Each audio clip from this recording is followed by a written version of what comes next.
Hello my friends, welcome back to my channel, or if you're new here, welcome to your new favorite place on the internet. My name is Bella, and if you've been here for a while, then you may know that I am an avid lover of classic literature. I love discovering new classics. I love being intimidated by them and challenging myself, or sometimes even you guys challenge me to read some of these huge classics that sometimes I didn't even think I was ever going to read in my life, and they turn out to be one of my all-time favorite books.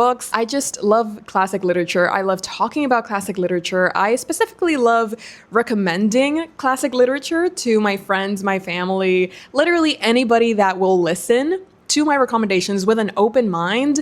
I just love sharing my love for it. So that's exactly what we're going to be doing today. I truly believe that nobody actually hates classics.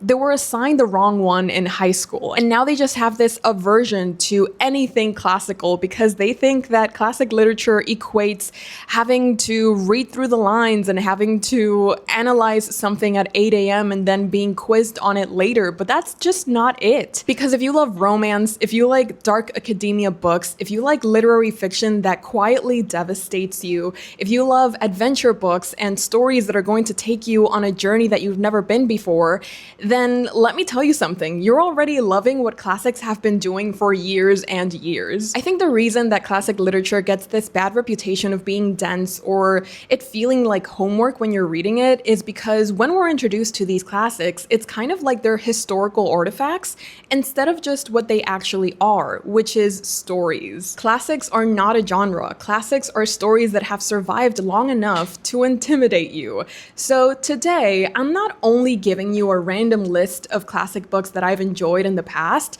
I am going to be giving you a curated list depending on what you already love. I'm going to be matchmaking you with your perfect classic read because you don't hate classics. You just haven't met yours yet. So welcome to this very exciting video. I hope that you're sitting down. I hope that you have a snack or your drink of choice because I like to talk about books, okay? So this is probably going to be a long one and you're going to be getting a lot of information, but all of it is going to be good and interesting, and it's going to change your life. So if you're ready for all of that, keep watching, because the very first category that I wanted to delve into is for people that love romance. If you love enemies to lovers, if you love morally gray characters, if you love the grumpy sunshine trope, if you love, what else do you love? What else can you love? Literally every single romance trope, probably this first author has used it. Like, she invented the blueprint for some of your all-time favorite romance tropes, and it is of course, Jane Austen.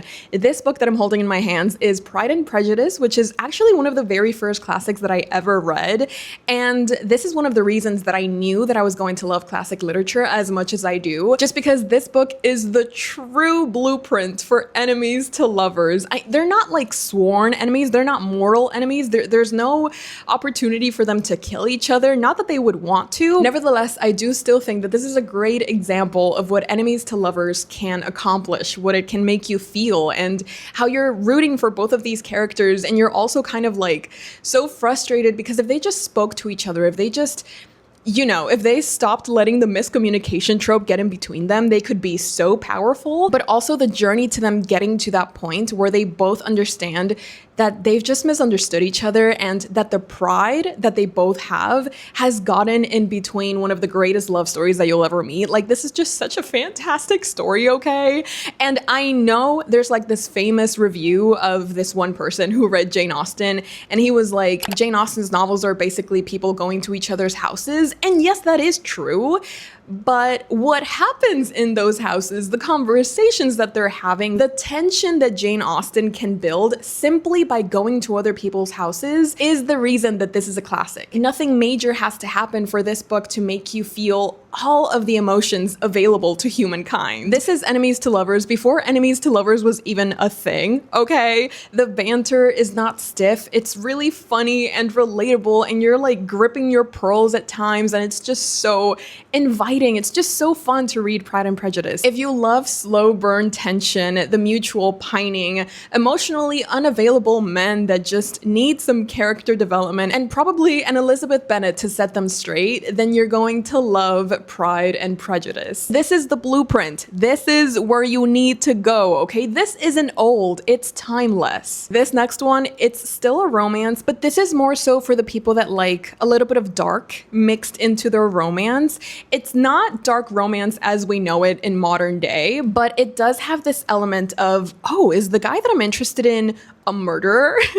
It has a lot of tension. It has a very morally questionable male love interest, but we have such a headstrong female character. We have a woman who is willing to fight for what she wants and to fight for the life that she deserves. And honestly, this is one of the first classic books that I truly found myself reflected in, and that is, y'all, I've spoken about this book before, and I will never shut up about it because I love Jane Eyre, written by Charlotte Brontë. Girl, don't even get me started, but actually do get me started because I would love to talk about this book with literally anybody that asks me about it. So here we are, Jane Eyre. We've got an orphaned girl. We have an isolated mansion. We have a morally gray, morally questionable male love interest. And our main character is Jane Eyre. This is one of the strongest female protagonists that I've read from in a classic novel, or even just like in general, because Jane Eyre is just so headstrong. If you like brooding love interests that are very mysterious and they are definitely hiding a secret mixed in with female characters that have a very strong inner life, then you're going to love Jane Eyre. This is yearning, this is mystery, this is gothic inspirations. I think that you guys are going to love this because it's moody, it's dramatic, it's gothic, it's yearning. Like, I love people that yearn. I love men that yearn. No matter how morally complicated their lives may be, I will leave a space for them if they yearn hard enough. And we also have this main character, Jane Eyre, who is uncompromising with her morals, and she would never betray herself, not even for love. Like, she has a very good head on her shoulders. It just has like that broody gothic aesthetic that I gobble up every time that I find a book like that, because I adore books like that are emotionally intense and they have gothic inspirations, and there's like this tension brewing, there's like this mystery going on in the background, and you're trying to figure out what the heck is going on, what the helly is up with this man Rochester. And it's just a very emotionally heavy book. It's also a romance. It's also a mystery. Jane Eyre is definitely up there for my dark romance girlies. You know, it may not have some of your modern dark romance tropes that you love to read about, but it is still so fascinating and lovely and such a good reading experience. Like, I just adored reading a book that has such a headstrong female character, and it was just so beautiful to read from her perspective. It really was. So highly recommend Jane Eyre by Charlotte Brontë. This next category is for my dark academia lovers. And I know that there's a bunch of you out there, especially readers that love to read about the moral decay of their characters. And I know that I'm one of them. Okay, I just love seeing a character, especially a main character. Like, if you can get to be inside of the head of the person that's going insane, it can be such an immersive experience. And it feels kind of like you're going insane as well at the same time. It's an indescribable feeling, but it's so unique and it's so fun, and I would highly recommend it. And that's why I want to recommend some books that can give you that experience. We're following these characters that give in to some of their most horrible ideas, some of their darkest thoughts, and yeah, no matter who gets hurt in the process, they really do just put themselves first, and they think that they are the center of the world. So of course, I mean, when I'm describing a character such as this, if you are kind of into the classic literature world, I think the first character that comes to mind is none other than The Picture of Dorian Gray. I know that I've talked about The Picture of Dorian Gray for years at this point. This is one of those books. I think that in every classic literature recommendations video that I've done, I have mentioned Dorian Gray, just because if there is even the slimmest of chances that somebody still hasn't read The Picture of Dorian Gray, I want to have the honor of introducing you to this book, of introducing you to one of the best works of fiction, if I do say so myself, okay? The Picture of Dorian Gray, right alongside Pride and Prejudice, is one of those books that taught me just how incredible classic literature is. It taught me how you can literally find your favorite books in a book that's hundreds of years old. So The Picture of Dorian Gray, the definition of moral decay, if you will. This is a story about obsession. Obsession with youth, beauty, corruption. This is what happens when someone gives into their deepest and darkest wishes and wants, and literally whatever comes to their minds, they think that they are deserving of it because of their beauty and because who could ever deny Dorian Gray? I think you're going to love this story because of Oscar Wilde's writing. It is lyrical, it's beautiful. Yes, it may be flowery at times. There may be points where one of the characters goes on and on and on about something that you may not care about. But honestly, I think it adds to the beauty of this story. And I think that those sections add even more depth and weight to the topic of the obsession with beauty and the consequences of that. Dorian's identity is shaped by external validation. And I think that this does an incredible job at showing us what happens when your entire worth is wrapped up by other people's opinion of you. And also, how far are you willing to go to uphold other people's idea of you? If you love watching characters destroy themselves beautifully, I think you're going to love this because it's also short, it's so impactful, it's sharp and witty and disastrous and dark and twisted at times, but it is so beautiful. It's incredible. Oscar Wilde. It was just so good. If you haven't read The Picture of Dorian Gray, please do. Please do. Oh my God. I am on my knees begging you to read The Picture of Dorian Gray. I feel like another book that goes very hand in hand with The Picture of Dorian Gray. I'm so sorry. I feel like I sound like a broken record when I say that you guys need to read. Okay, listen, don't leave. Don't leave. I know that I've talked about this book before, but don't leave. Maybe I'll say something different. Maybe I'll say the exact same thing. Who knows? I guess you'll have to stay and see. Pero if you haven't read Frankenstein, listen, I know that I've talked about this book. I know that I will not shut up about how much I love Frankenstein or the modern Prometheus, the 1818 text written by Mary Shelley. I will never shut up about this book. This is like, I have like 10 different copies of Frankenstein. Actually, that's a lie. I have like maybe 4 or 5, but I will be getting more editions just because this is one of those books that changed the way that I view classic literature. It really taught me how timeless a classic can be and how something that was written over 200 years ago can still be so prevalent and so relatable, and how it can literally just change the way that you view life and the way that you think about certain things. It can literally shape your perspective. And that's what Frankenstein taught me. Let me focus on like the structure of the video. Like if you like dark academia, if you like following characters that they are the definition of moral corruption, then you are going to adore Frankenstein. Okay, look at it. Look at it. It's gorgeous. It's beautiful. This is an existential chaos, okay?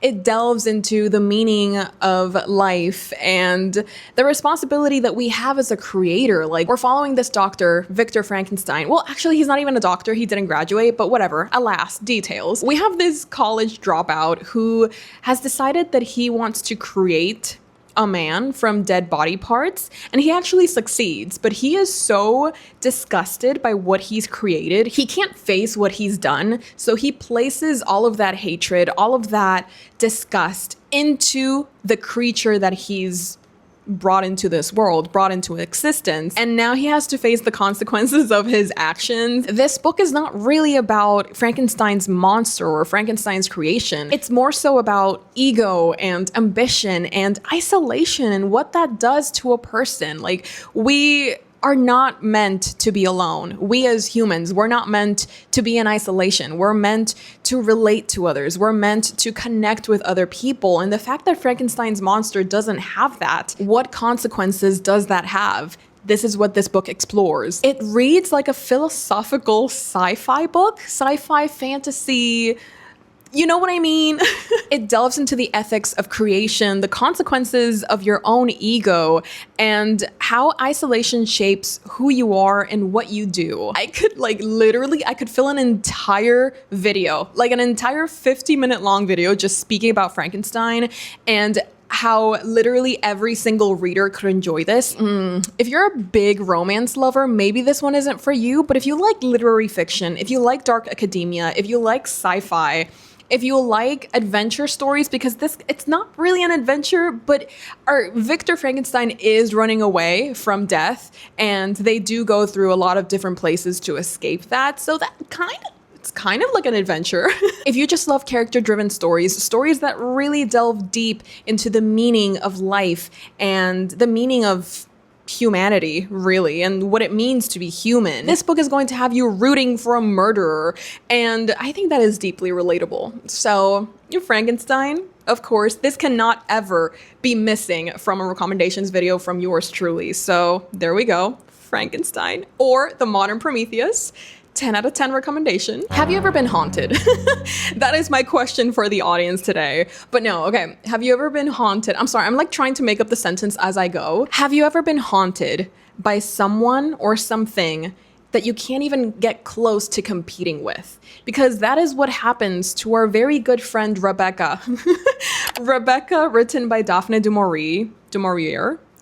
This is Gothic classic literature personified, or bookified, if you will. It's a story about insecurity, comparison. If you've ever felt like you're living in the shadow of somebody else, I think you could relate to Rebecca. Like really, truly, honestly, you could. I won't hesitate, bitch! I think that there's something for everybody in this book. I mean, yeah, romance, because it's giving dark romance a little bit, because our main male character, he's very suspicious. It's giving like Mr. Rochester, but worse. The atmosphere of this book is very much mystery. It's very tense. There's a lot of questions to be asked. But the thing that really brings this book together is the fact that you don't know what to believe, okay? This has a very unreliable narrator in the sense that not even she knows what's real and what isn't. She doesn't know if she's being haunted or if somebody is just playing tricks with her. She doesn't know if she's going insane. She doesn't know if she's seeing things. It's a very disorienting read, but it is so brilliantly done. The writing, chef's kiss, honestly. It's one of the most beautiful writings that I've ever encountered in my life as a reader, and it's just a very como que immersive reading experience. You just lose yourself in the gardens of this mansion. You lose yourself in the delusions of our main character, which remains unnamed for the entire book. You never know what her name is. Her perception of reality has become very distorted. She's scared, she's afraid, she's alone. She doesn't have anybody except this man who is obviously holding secrets, and he doesn't want to tell her. And it's very eerie. It's very atmospheric. It's very gothic. It's wonderful. It's an incredible book if you love dark academia, if you love morally corrupt characters. This is just, again, such a fantastic read. It's a slow burn psychological type of tension. We have a dead wife that is possibly haunting us, or the alternative is we've just gone insane.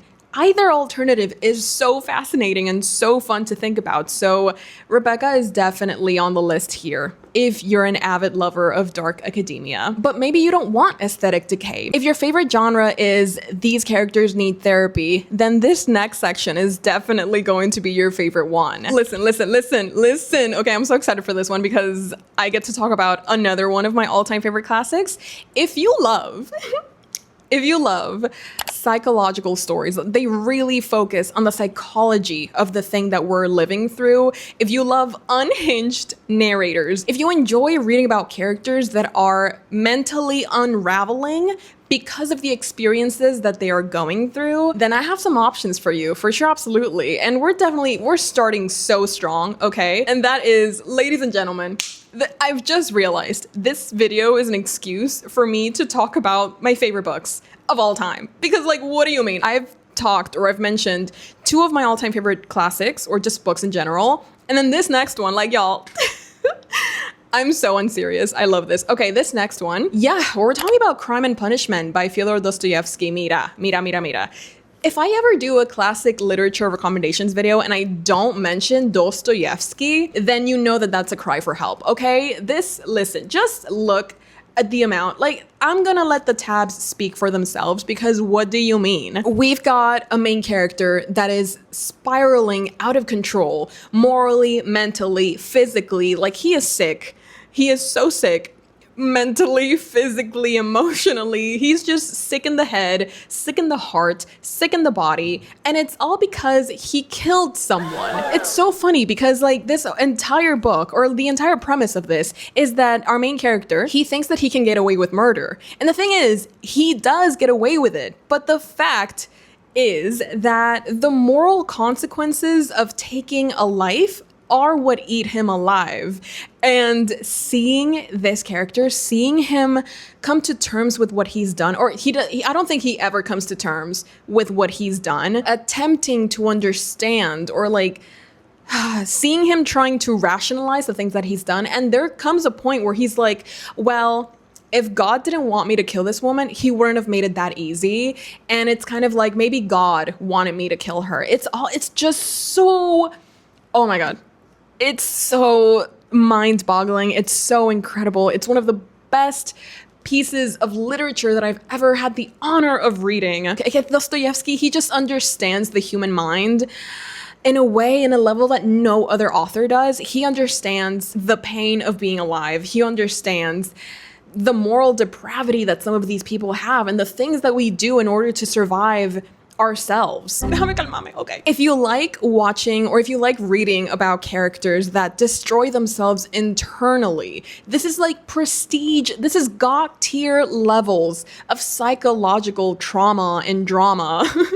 I think everybody would enjoy this book because it's basically a man who commits a crime and then spirals about it for 600 pages. This entire book is built on this man's guilt and paranoia. There's a lot of moral philosophy, but it's not hard to understand. That's what gets me. Like, you'd think that this book, you know, Dostoyevsky, he's like one of the greats. He's this Russian author that has written some incredible, iconic books that are talked about to this day. And you'd think that his writing would be hard to get to or hard to understand, or that he'd go into these long, drawn-out paragraphs that you're like, okay, can we shut up and continue with the story? But no, literally everything that he says is so unique and it's so relatable. Like, there were times where I was relating to a murderer. Literally, who can do that except Dostoyevsky? Nobody can do that except this man. It's paranoia. It's guilt. It's trying to rationalize the irrational. It's ego getting the best of you, just like with Dorian Gray, but this one is a little bit more intense and insane. It's basically a deep dive into self-delusion, and I do love some self-delusion myself. As I say, Delulu is the Salulu.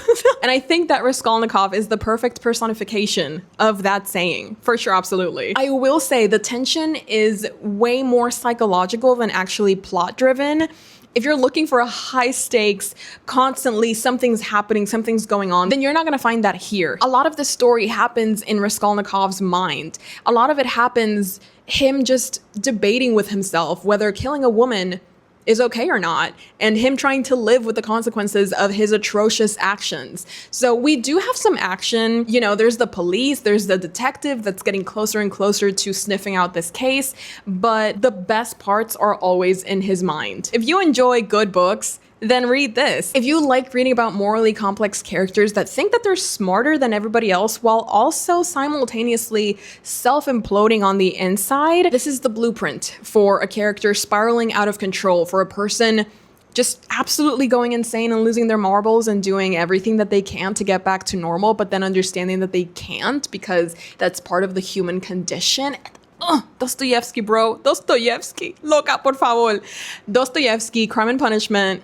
Let's go. If you don't want to read a 600-page book, because I do know that sounds like a lot, but again, there are people out here who are reading contemporary books or adventure books or fantasy sci-fi books that are over 500 pages long. If you can do that, you can do this, okay? You truly, literally can. Pero, I do understand that there are some people that may not want to read a 600-page book. You know, we're still trying to change your mind, trying to reshape how you think about classic literature. So I understand that a 600-page book can be a little bit like, that's too much right now. So I do have another option. Fortunately, it is still Dostoyevsky. So you can still get a taste of what his writing is like and how just incredible he is at writing these extremely relatable characters that you're going to be questioning, because it's like, how am I relating to a murderer? How am I relating to someone that hates humanity? Like, does that mean that I'm a bad person? It's gonna make you spiral right alongside the character.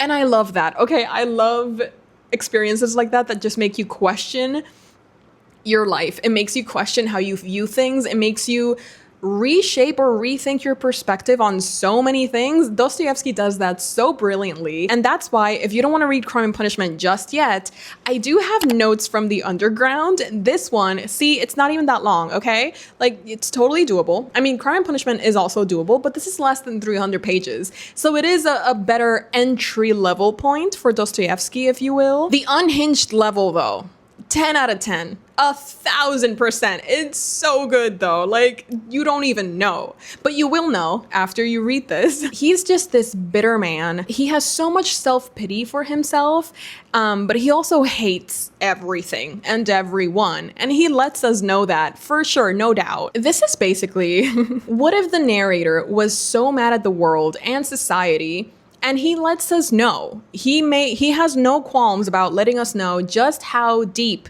his hatred runs for society and mankind and himself, truly, because at the end of the day, he is part of humanity and he is part of the problem. It's funny, but like in a dark way. If you have dark humor, you actually will really enjoy this. It's so funny also because the narrator is constantly contradicting himself in the things that he says. It's very psychologically raw and it's very cynical. Okay, you're not gonna find a happy man. You're not gonna have a happy ending. Not at all, like not even close. This is just a man that is spiraling in real time and he's telling us all about it. It's kind of like if you thought all of the worst possible things and you just let them out, you let it rip.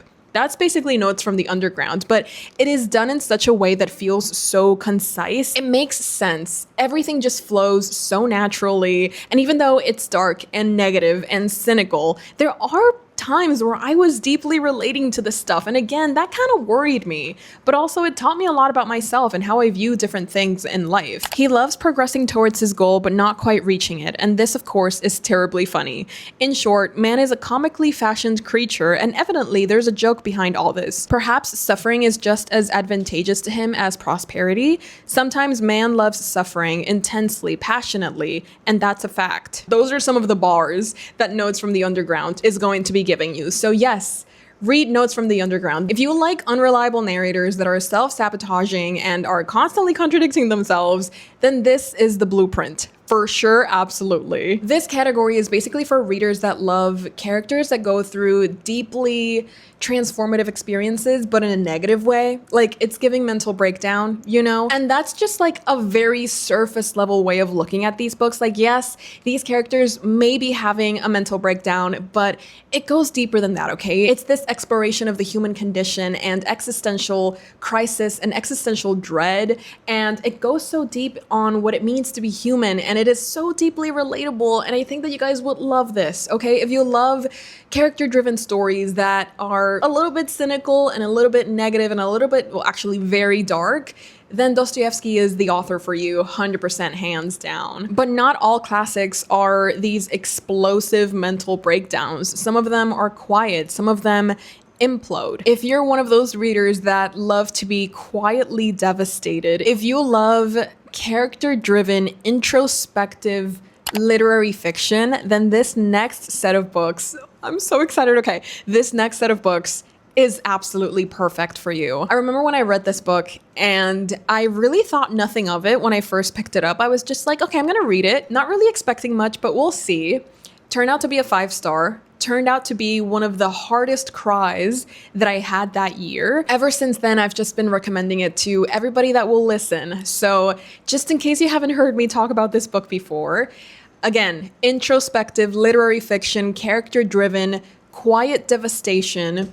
That perfectly describes Stoner by John Williams. If you love quiet novels that follow this one man through their entire life, you see all of his highs, all of his lows, all of his disappointments, all of the times that he fell in love and how each relationship changed him and shaped who he was. If you like reading about books that talk about existential ache, then this is the book for you, okay? This book makes you feel the entire plethora of human emotion. We're following this man called William Stoner, and he is in academia. He's a professor, and yeah, we're following his career there as well, but we also learn so much about who he is as a person, the experiences that have shaped him as a man, as a person, and they are so devastating. They are heartbreaking. Some of them kind of fill up your heart with warmth and happiness, but others absolutely destroy you, leave you dead on the street with no hope of survival. Because I did not survive Stoner, okay? It killed me. I'm still at the restaurant thinking about Stoner. This is the definition of quiet devastation. Because William Stoner is such an incredible character. He is so riveting. He is so beautiful. He is so devastating. And this may be a slow book, but it's absolutely just life-changing. It really is. I will say, nothing dramatic happens per se. There's no huge plot twist. There's not this big hit that absolutely just changes the entire story. It's just a man living his life, choosing a career, choosing a wife, choosing when to hold back and when to be silent, and then him slowly realizing what these choices have made him become, what these choices have made his life out to be. It truly reads like a contemporary literary fiction. That's why I think that so many modern readers like you right now, I feel like you could really enjoy this. If you love those stories that truly delve into the world, into the inner world of a character, a marvelous discovery for everyone who loves literature. That's what I've been saying. Thank you, BBC Radio 4. That's exactly what I'm trying to say. If you love character-driven stories where the emotional weight just keeps building and building slowly but surely up until you just feel hollow because of the quiet devastation of it all, then Stoner is the book for you. I don't know if I want to recommend this next one. It is on the list, pero it's just that this author is very... Como te digo, it's not for everybody. Virginia Woolf is not an author that anybody can enjoy. Her stories are very, como te digo, como cuando Virginia Woolf writes in a way that is at times very hard to follow because it's very much stream of consciousness and at times it can be very confusing. I think The Waves has a handful of characters and it takes you a couple of tries, it takes you a couple of pages to even understand whose character's perspective we're currently in. But when you finally click with the story, when you finally click with the characters, it's an incredible reading experience. Virginia Woolf's stories, especially The Waves, is very lyrical and moving and emotional. If you want something more artistic and moody, and if you want something that literally has no plot, then The Waves is probably the book that you're looking for.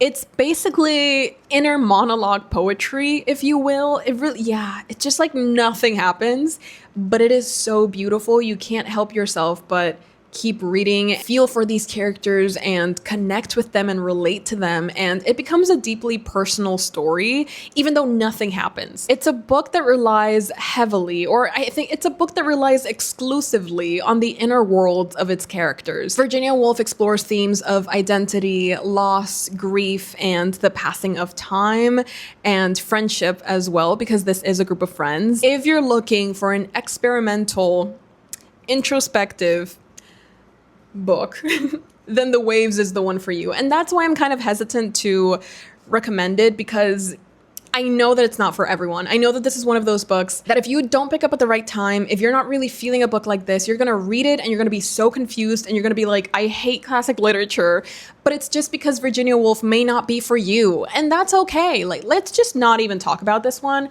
I do recommend it for some people. If you have some experience in the classic literature world, and if you love stories like that, introspective, character-driven, plot is secondary to the feeling, then The Waves is a good pick. But if not, let's skip this one for now, okay? Don't worry, because we do have we have two more in this category, okay. As you can see, I do love me some character-driven literary fiction, because this next one, ay, Dios mío, okay.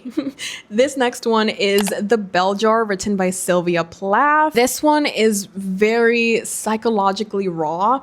It is heavily autobiographical as well, which adds this layer of seriousness to the story. This is a story about ambition. There's a lot of stories about ambition here. Ambition and pride, ego, like, yeah, there's a lot going on.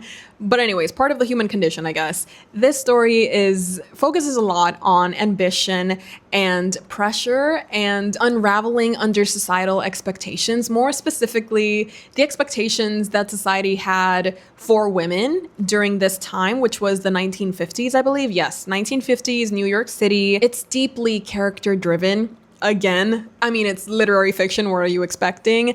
Pero in this one, we're following Esther as she's working as an intern on a fashion magazine in New York City. It's not really her experience in the workforce. It's not really her experience working in a fashion magazine. It's the fact that Esther is going through some deeply troubling times. She's having this identity crisis that slowly spirals into something even worse and even harder to deal with. This doesn't really feel like a classic to me. It feels more so like a painfully self-aware modern novel, and definitely trigger warnings for a lot of things. I read this after I read the unabridged journals of Sylvia Plath, so I could definitely see all of the similarities between Sylvia Plath's life and Esther's life, and the fact that both of these women had such hard lives and that they had to go through such hard experiences. It was just heartbreaking. It really is. This is a very heartbreaking and dark book. There's a lot of existential crisis and depersonalization. Esther just goes through a lot, and it's very, very emotional and raw.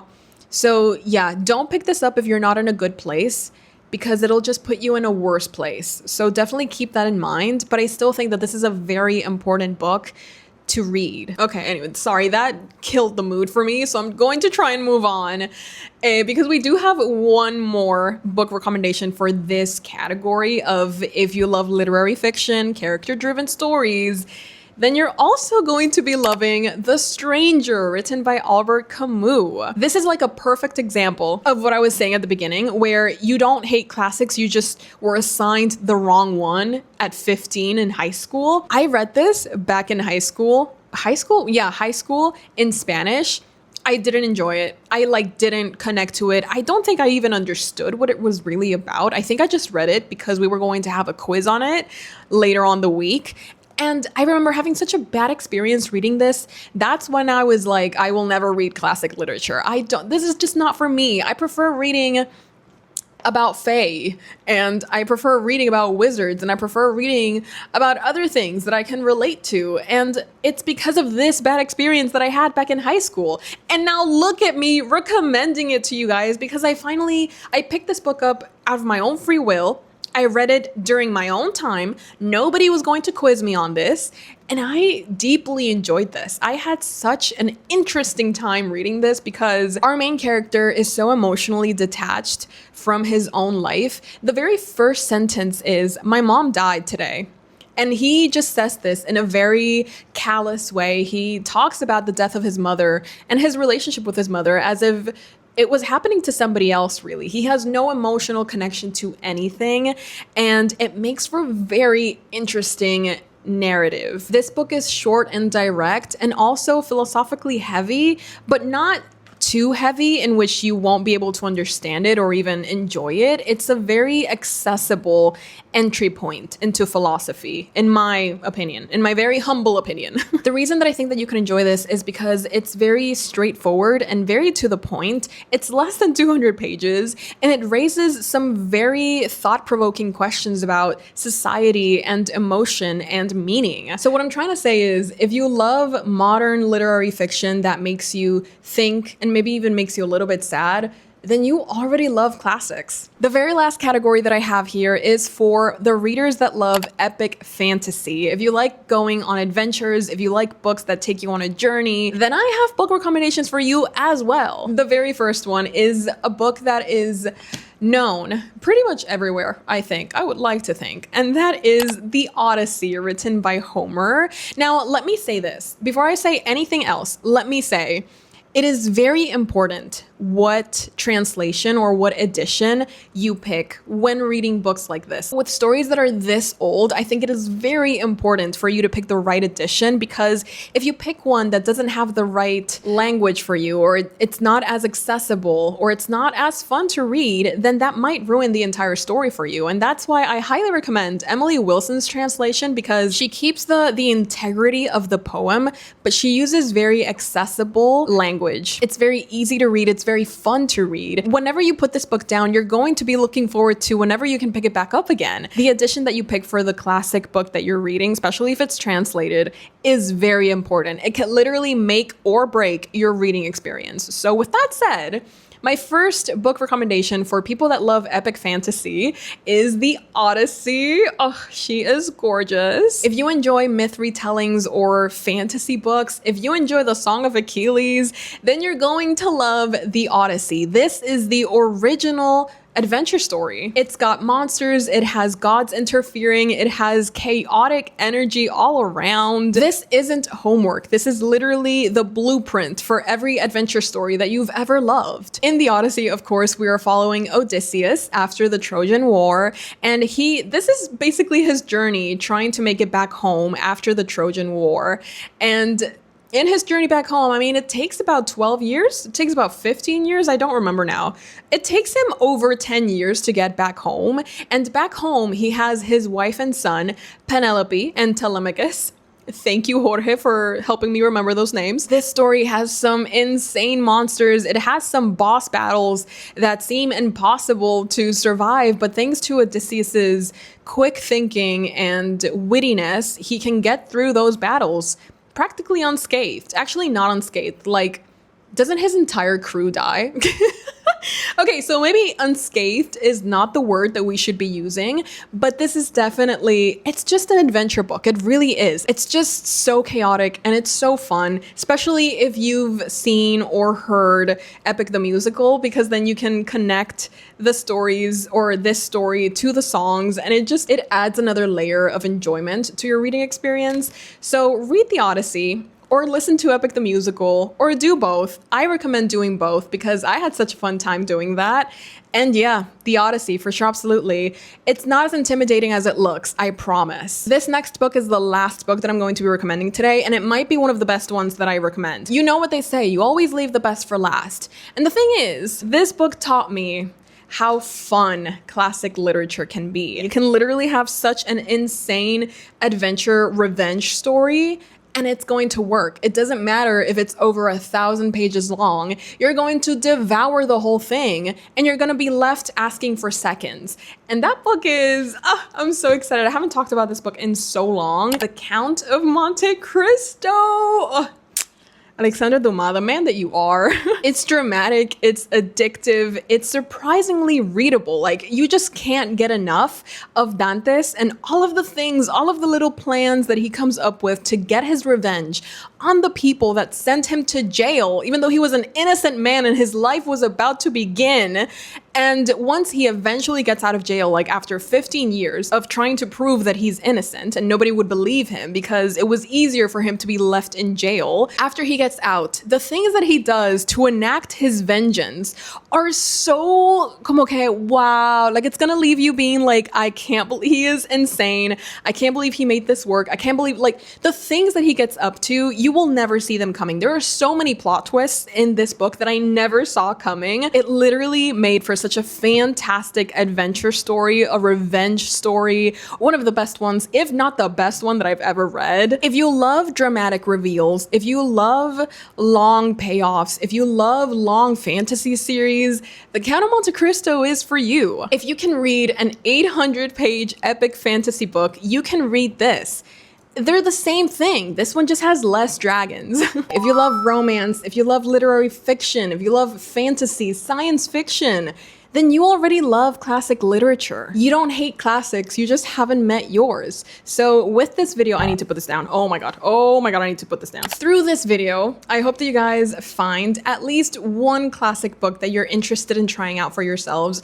I know that I did mention a couple of books that I have already mentioned in the past, but maybe this is the first video of mine you've ever seen. Maybe you've never even thought of picking up classic literature and this was the final push that you needed to try it out for yourself. I'm really hoping that someone out there, anybody, finds a book that they were like, huh, that kind of piqued my interest. I really do hope that these recommendations helped you. I really tried to find a little bit of everything for every type of reader. Maybe I could have done some nonfiction ones now that I think about it. We could do some like real-time ones. I haven't thought this out, but maybe nonfiction. Letters from a Stoic, for sure, absolutely. Meditations, that one was a good one as well. ¿Cuál más? También está Letters to Milena. That's not really nonfiction. It's more just like a collection of it's a collection of letters that Kafka wrote to Milena, which was one of the biggest loves of his life. The way that I'm not even speaking to the camera, I'm so sorry. But yes, for nonfiction folks, Letters from a Stoic, Meditations by Marcus Aurelius, and Letters to a Young Poet. There we go. I think those would be my recommendations if you're a nonfiction lover. I really do hope that you guys enjoyed this video and that you found some new book recommendations. You know, give them a listen, give them a little read and see what happens, you know, just give it a try. And if you love it, amazing. If you don't, we'll just keep trying. I really do hope that you guys enjoyed. I also have a Patreon where I post exclusive content. I host readathons, reading sprints, and a monthly book club. This month we're reading The River Has Roots, and I am so excited for the reading vlog that I'm doing dedicated to it. So I would love to have you guys join. Like, I would love for you to be part of the family. And without further ado, I love you guys so much. Thank you so much for watching. Like, I really mean it. Thank you so much for being here. I really appreciate it. And I will definitely be seeing you next week. Bye. Hey, Jimmy, you nice. Keep going.